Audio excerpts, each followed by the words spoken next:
Well, the main objective of the International Art of Living Foundation is to help needy people around the world. And of course, there are so many ways of doing that. We would like to help people to help themselves. And we have a 5H program.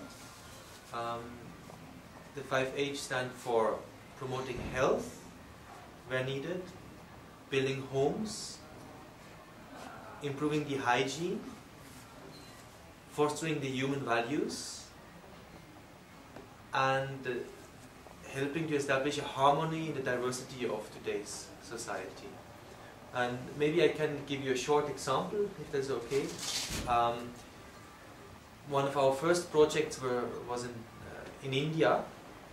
Maybe you have heard about the situation in India. India has 600,000 villages. And as part of the urbanization, these villages got basically dumped from the garbage of the big, huge cities in India. And that caused tremendous problems.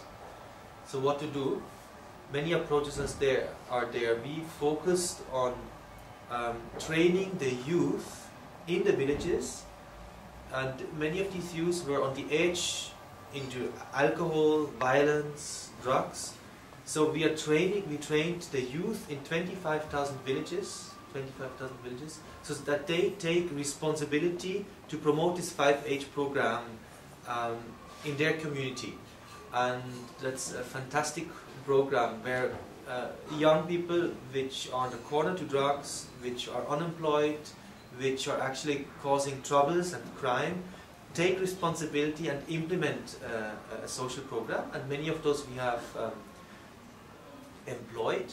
And yeah, today we take responsibility for 25,000 villages there. So this may be to showcase you the approach, helping people to help themselves.